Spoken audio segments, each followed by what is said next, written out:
Freak here. I was going to make this video mainly a second part to the Makarov video, and we will speak about the Makarov a little bit here, not a whole lot. It's going to be a quick video. I'm recovering. A lot of people know I just had a second stent put in my heart. I want to make this a thank you video, starting with Bill, Mr. 45 Bullet from the Armory channel, Mr. 45 Bullet, the Armory channel, Verilinus, Nut and Fancy, Ruger 6, Closed Format. I mean, this list can go on and on. Mike over at the Firearms channel. There's just so many people I want to thank. To be laying in a hospital room, depressed, hurting, and really kind of lonely, even though my wife is there. She's in and out. She's got things she has to take care of as I'm in there. And every time you start to sleep, they come in and they want blood, or you're a pincushion. And I'm not trying to look for sympathy here. I'm just wanting to thank you guys. And I mean, there are so many names, people who have subscribed to me here in the last week. Personal comments, phone calls, I mean, you name it, have lifted my spirits. I'll never forget the first night I stayed. I didn't have my computer. I didn't even know you could. Found out they had Wi-Fi. I had my wife bring my laptop, and the second day I turned that laptop on, and I went from completely depressed to I was blown away, just blown away by the amount of PMs I got, the amount of people who were actually concerned. And I don't want to say, I don't know, lifts my faith in humanity. I don't know what the words are, but I just from the bottom of my heart want to thank each and every one of you, because it just put me in a totally different state of mind. And really, personally, there's a few of you guys who know me, but you know, people that don't even know me just reaching out and praying for me and wishing me luck. Once again, I just don't even know how to thank you. Just thank you, all of you. Thank you from the bottom of my heart. I also want to address a couple of things. I have heart disease. It's a silent killer. You hear about teenagers from high school basketball teams or football teams in perfect health just dropping dead on the floor, on the court, or on the field. You see people like Tim Russer. Didn't have a clue he even had a heart problem, a massive heart attack, and dies. Well, I had a pretty big heart attack in December myself. Had the stent put in. Thought everything was good from there. I knew I have heart disease. I understand that. The walls of my heart are twice as thick as a normal heart. I have an enlarged heart. My arteries are shrinking, and the plaque buildup in them from cholesterol or whatnot, and you got shrinking arteries, clogs them, and you're not getting blood to the parts of your body you're supposed to. And I'm not going to make this a preach, you know, I'm not trying to preach at anybody here, but I got to tell you, if you have any kind of discomfort in your chest, which is not your normal heartburn or indigestion or whatever, you need to go have yourself checked out. And I don't care what age you are or what kind of shape you're in. Please do yourself a favor, do your family, the people who love you, do your friends a favor. Just go to the doctor and have yourself checked out. And if you're a guy and you're over the age of 40, you need to do it anyway. Just go get a stress test, because there's a lot of people out there with heart disease and don't even know it. Now, I knew before my heart attack I had a bad heart, and I still was unable to prevent myself from having a heart attack. Now, I'm going to explain what happened. They put the stent in December, and here we are in April. And I had a little bit of chest discomfort. It wasn't even real painful. It was very slight. And I told my wife about it, and thank God she convinced me to go, let's go, we're going.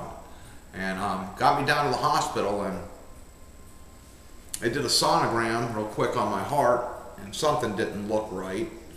And that led to, well, we're going to keep you in here and watch over you, and we're going to go ahead and schedule a cath. A heart cath is what they call it. And they go up in your leg, into the main artery in your leg, all the way up to your heart with a camera. They can work on your heart and whatnot that way without opening your chest up, which is great. Well, they went in there, I had the heart cath done, and they got up in there, and that new stent that was put in December was already 80 to 90% closed again. The scar tissue that was growing around it was actually forcing it shut. So they had to put a new stent, which is called a medicated stent, inside of that one and open it up, and it's opened my arteries up, the lat artery up again anyway. And I gotta tell you, I feel a lot better. I'm still sore, very tired. I'm on a lot of different medications. And I just want to go back to being normal. Wish I could. Anyway, if one guy goes and gets himself checked out and prevents anything from happening to him, fantastic. Just please, if something don't feel right in your own body, go have it checked out. Don't let it wait, because a heart attack can happen right now. And I know, because it's happened to me.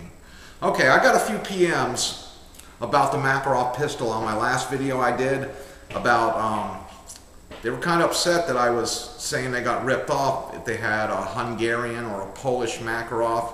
So there's no such thing. Well, I think they're taking it the wrong way. I'm not saying you got ripped off. In fact, there's several of those pistols, the PA-63, the P-64, which is almost a clone of the Walther PPK. Your CZ pistols, everybody knows how great they are. I'm not saying you got ripped off on the pistol. In fact, some of those pistols might even be better than the Makarov. I've owned a couple of different pistols, those same ones I just mentioned, a couple of them.